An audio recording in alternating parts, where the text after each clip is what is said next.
welcome to another edition of Issues with Jide. Here we talk about actions and inactions of those who shape our political and national landscape, and how these impact us positively or otherwise. I'm Ibrahim Shita. Today on the show, ASUU to get 470 billion naira from President Buhari's last budget as Court of Appeal directs it to return to work.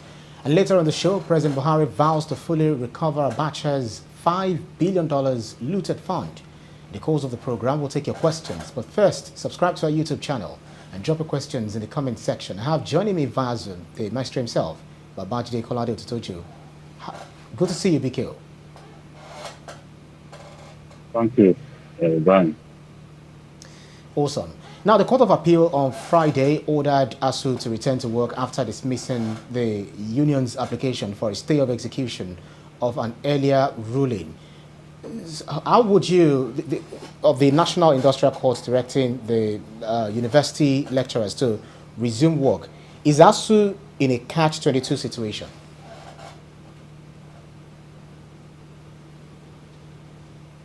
No. I think that the federal government has found a way to box ASUU into a corner. The truth is, ASUU is currently in a fix about how to effectively respond to what has happened. It wasn't the sort of judgment that they were expecting. The condition given by the judge before hearing ASUU's appeal is for ASUU to first obey the judgment of the industrial court. And you know how difficult that is, even within the time frame that the judge gave ASUU to obey his judgment. It's not going to be easy based on ASUU's constitution. You want ASUU to obey the court's decision immediately, but ASUU by its structure has to first have the meeting of his neck and then harvest the opinion of his members at the level of the various campuses before it takes the decision. ASUU's neck doesn't unilaterally decide to go or strike, neither does it unilaterally decide to end the strike. So the national leadership of ASUU is going to decide based on what the generality or the majority of its members want. ASUU has never been run like a unitary organization. It relies heavily on the opinions of its members. And that process takes time. The process of harvesting the opinion of members takes time. As we speak now, there has not been any response of any kind, either from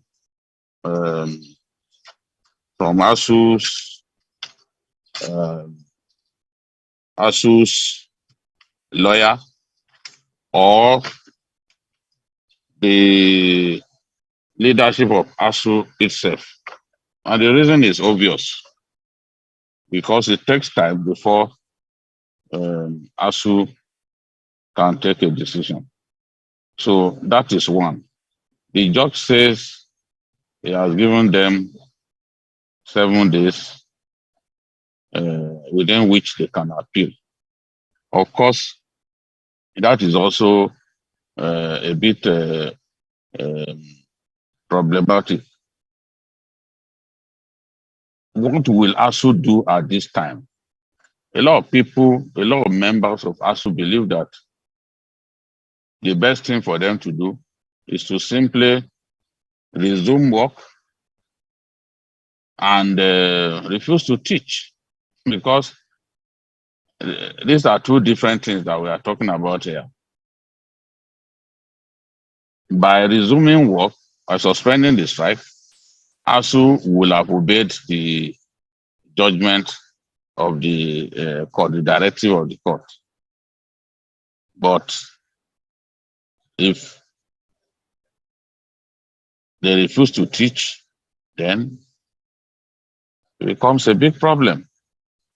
So that's the dilemma they have now. A lot of their members are saying, no, let's call off the strike.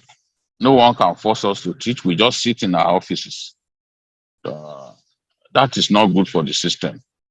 They are saying, well, because in any case, it looks certain that even if they go to the Supreme Court, that judgment of the industrial court may not be put in abeyance. So ASUU believes that the best solution to this matter is a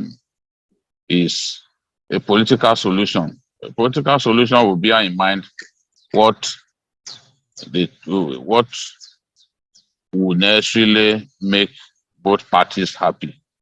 And as far as ASUU is concerned at this stage, there are quite a number of things that government needs to do to ensure that this sort of strike does not happen again. President Buhari initially promised to make 150 billion available to ASUU. But for now, the president, because ASUU rejected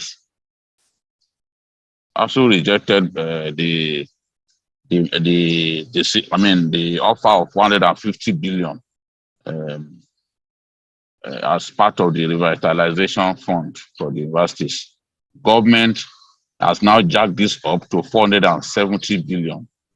So having jacked it up to 470 billion, it means that out of the 1.3 trillion naira revitalization fund agreement that was reached in 2009, that 670 billion will have been paid. So I believe that this is substantial and should actually encourage ASUU to call off the strike, especially if government decides that if government takes the decision to pay their salaries. I'm sure, in my view, this should encourage ASUU to call up the strike, while hoping that the next administration will not renege on the promise to set aside 470 billion in the 2023 budget. Everyone knows that the budget may not necessarily be implemented 100%, but to not implement that aspect of the budget 100%, will be inviting another round of industrial disharmony in our campuses. So, in my view, ASUU should respond positively to the president's decision to inject 470 billion out of the 2023 budget into the universities revitalization fund. In any case, all of the over 1 trillion naira meant for revitalization of the universities cannot even be paid at once. So, and you can't do all the work of revitalizing the universities, freshening up infrastructure in the universities. You can't do all that work in a short time. So I believe that setting aside for 470 billion is a good step in the right decision, especially given that government had initially promised 150 and ASUU rejected it. So this is a kind of victory for ASUU that it rejected 150 billion and government decided to hike it and make it 470. So gradually that demand will be met, hopefully by the next administration, because what it means now is that about half of that money will be made available within the lifespan of the Buhari administration. All right, Tony Goodman is saying, Jide, why is it that Ngige is so controversial? Wherever is controversial as the governor, controversial as senator, now he brought this controversy to bear in negotiating with ASUU. Did you get a question? Yes, I am not impressed with Peace Ngige's attitude to this ASUU strike. He's supposed to be more fatherly than we are seeing. He has adopted an adversarial approach, and I don't think he has earned the confidence of ASUU in any way by the way he talks about them, by the way he makes the negotiation difficult. Yes, Ngige is not even their employer. Their employer is the Minister of Education. But as the mediator in chief, as the negotiator in chief, being the labor minister, Ngige should not always think that his methods will yield the required dividends. This was the same way he treated members of the Nigerian Medical Association, despite the fact that he used to be a doctor who practiced the Federal Civil Service and lived in 1004 for years. So I really don't. I watched this interview yesterday. It appeared like somebody literally celebrating the judgment against ASUU. When you are supposed to be the negotiator in chief, mediator in chief, your conduct must not suggest to the people that you are negotiating with that you do not like them or that you do not like their faces. You must behave like someone who has not taken any side. But it is clear that it's not trying to be even-handed at all. And whether we like it or not, there are problems in the universities that need to be fixed. Between the state and federal government, we have more than 90 universities. Some state governments have 2 universities. Some even have more than 2. So they are setting up universities that they cannot fund. You have not funded the ones that you have adequately. The president was saying that universities should begin to look for funding that the federal government cannot fund them alone. Yes, you should have confessed that the reason you are procrastinating about this negotiation is because you cannot find the money. The country is broke. You are not earning enough from crude oil because of all kinds of problems. We should have confessed. But you are setting up universities. Look at some states in northern Nigeria that find it difficult to even meet their quotas in federal universities. They are setting up state universities. Some people have up to 2. Look at Gombe, for example. They can't fill their quota in some of the federal universities, but they are busy setting up universities all over the place because they know that there is funding support that will come from TED Fund. And how did TED Fund even happen? TED Fund is the product of ASUU strike. ASUU push for TED Fund so that they can find alternative funding for research and for infrastructure development. Now state governments are taking funds from TED Fund. They can't fund their universities. They can't even pay salaries regularly. They can't pay good wages for staff of federal for staff of state universities. But they are busy setting up new universities when you can't fund the over 90 universities that you have. So this is my argument. And that's why saying let's address the proliferation of state universities. What are we doing about that? Who needs those federal those state universities? Let's fund the ones that we have adequately so that our universities can return to what they used to be when even foreign students will come and study, when foreign lecturers will come and lecture at our universities. That's what we want to see. When I was in the university, we had foreign lecturers, foreign professors. But how many of our universities have that now? Our universities are no longer the world-class universities that they were in the 70s and 80s. That's something that should concern us.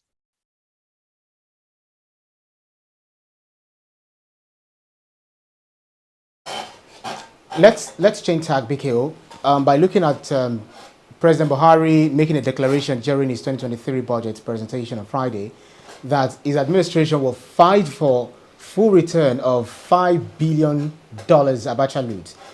Why do you think so much attention has been largely paid to the late head of state, BKO?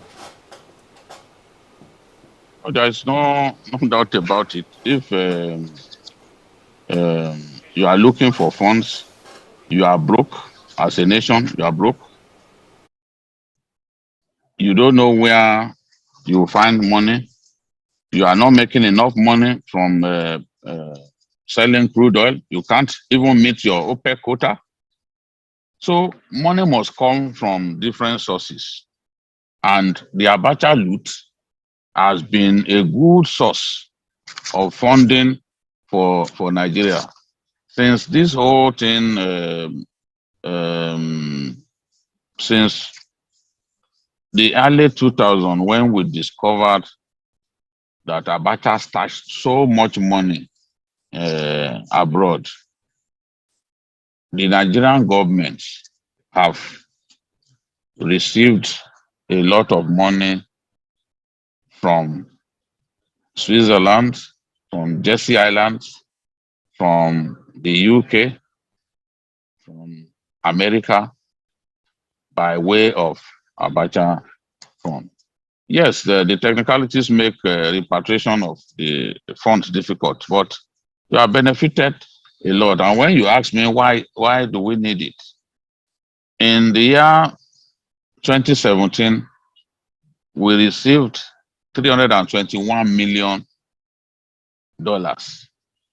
And that money was injected into the social safety net that the vice president was in charge of at that time.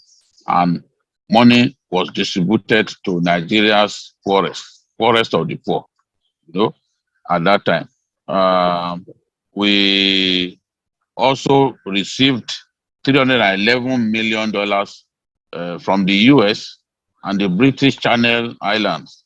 That money was used to is being used to construct the Lagos-Ibadan Expressway, as well as the second Niger Bridge.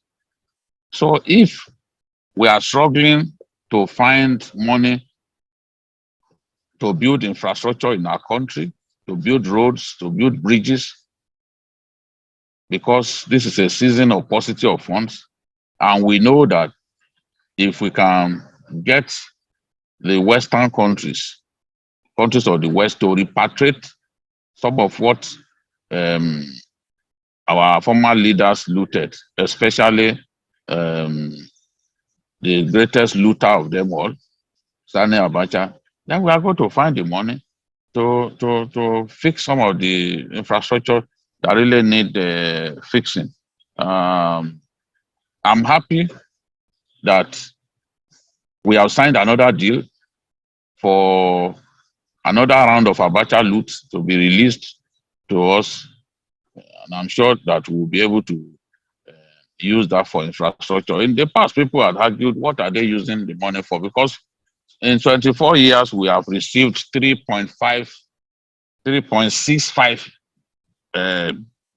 billion, 3.65 billion as part of Abacha loot. And the belief is that what Abacha looted is in excess of 5 billion. So it means that if we keep working hard, we still have in the region of $1.6 billion that we can collect and actually use to fix critical infrastructure. I was in the East to do a documentary about the second Niger Bridge. Definitely, when you look at the size of that bridge and the way the contractor delivered the bridge, of course, you'll be happy. It will reduce travel time and the pressure on the old bridge that causes people to even sleep on the highway, especially during the Christmas season. That one will be gone. You know, by the time the new bridge that was built, thanks to a lot of funding from the Abacha loot, is opened in December. So I understand why the president needs this money desperately. I understand. Clearly, we can't find the funds that we need. If we can find the funds that we need all the time that we need the funds, we won't be borrowing money all over the place. We won't be going to China to borrow money. And if we can find our own money stolen from us by our leaders, and we can use what was stolen to we can lay our hands on what was stolen, of course, we'll find a good use for it. Right. So this is the way the president is thinking. It's our money. And the West continues to be complicit in the looting of the resources of our country. They should be ashamed of themselves. Even though they will say Nigeria is fantastically corrupt. The structures that they created enable people to go and to steal our money and find havens in the West to keep such money. So they are also to blame. Yes, you can blame our rapacious and greedy leaders, you know, but they are also to blame because if there is nowhere to keep such stolen money, I'm telling you that the idea of stealing would be reduced to the barest minimum. If you can't find where to keep what you have stolen, then you tell yourself that what is it worth? After all, they can't keep it within the system here because the EFCC has understanding with the banks that will ensure that once they receive an amount of money that is suspected to be proceeds of crime, they have to declare that this money has entered the system and the EFCC will move in. So these people will keep running abroad to keep what they have stolen. But we are saying that the countries of the West ought to make it difficult for African leaders to loot their countries blind, the way Abacha did, and find somewhere to keep what they have looted. So, BKO, so far, the sum of $3.65 billion looted funds have been recovered from the late head of state. Why do you think so much money was stolen by the former head of state? Was it to what end? Yeah, he must first and foremost, he was a greedy person. Abacha literally worshipped money because he also had many houses in Kano, many houses. He probably thought he had many lifetimes so that I can enjoy the money, you know. So he was a military ruler, and you know, in those days, you do not question those military rulers, except you are playing with your life. You do not question them. He had overwhelming power. So if he wanted to take money from somewhere, who would stand in his way? He didn't have a national assembly, you know. He didn't have a national assembly. There was no check and balances. As a maximum ruler, he did what he wanted. So this is the military era. Yes, there were some benefits that we can point to that we derive from it, especially in the area of infrastructure. Abacha built the biggest estate in West Africa, Warimpa in Abuja, but he helped himself to a lot of Nigerian funds because as a maximum ruler and a ruthless one, nobody could stand up to him to challenge him to stop stealing in the way that he was doing. So this is my explanation for what happened during that time. Many people say, oh, when others die, they are going to discover what they looted. Of course, this is just a nonsensical statement meant to try to justify what Abacha has done. Shehu Shagari died some years back. How many of the funds that Shehu Shagari looted have been located? Because Shehu Shagari was a very decent man. He wasn't a thief. There's no evidence that he looted the funds of our country. You know, we had Idiagbon. Idiagbon died many years ago. How many accounts linked to him have been discovered? Shonekon was interim president of Nigeria. He died not long ago.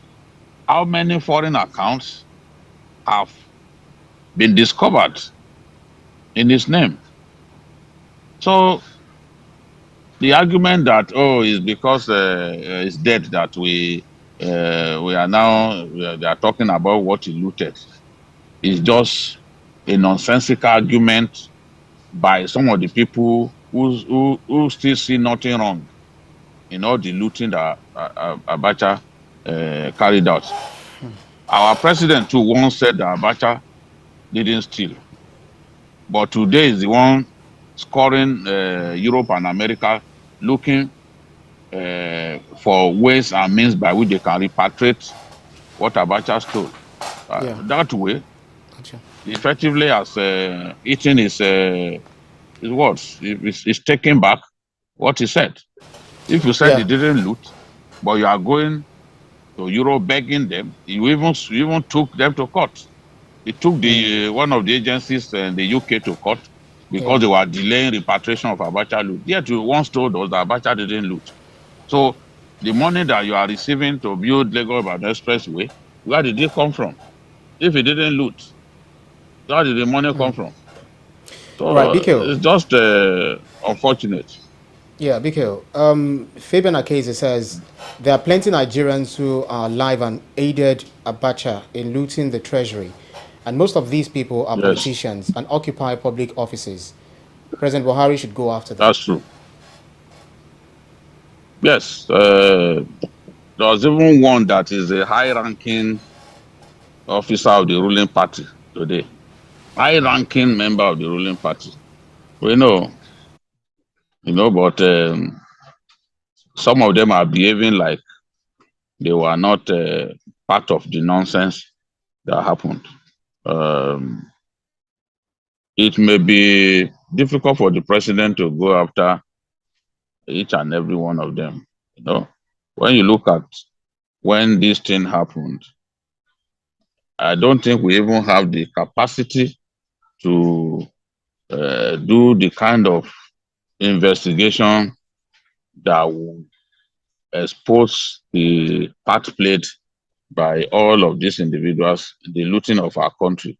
Well, Abacha certainly didn't do it alone. He used some people, and a lot of them are still throwing their weight around, behaving like patriots. They are among those telling us the rubbish that Abacha wasn't a looter, that he kept the money for our country.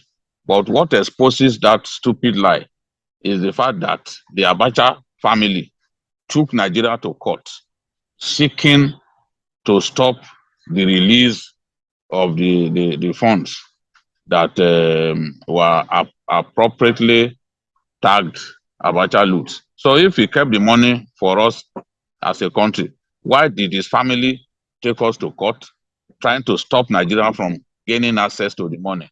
And this is the same family that Obasanjo got into an agreement with them to even give them a percentage of the recovered loot. Yet, they were not satisfied. They still went to court. It was the Supreme Court that threw away the case recently. They still went to court trying to stop us from having access to the money. You know, so this is the situation. Right, Bikio. I think it's actually time for us to call it a wrap. That's our show for today's edition of Issues with Jide. Special thanks to you, Babajide Kolade-Otitoju, for these insightful analyses, as always. Thank you, Ibrahim. Thank you. And thanks to you to our audience for joining us on every edition. You can see the program again anytime by subscribing to our YouTube channel, TVC News Nigeria. Click on the subscribe button to get the latest information. You can also follow us on our social media platforms, TVC News Nigeria. I'm also at Ibrahim, TVC News. On behalf of the rest of the team, I'm Ibrahim Shita. See you again next edition. Bye now.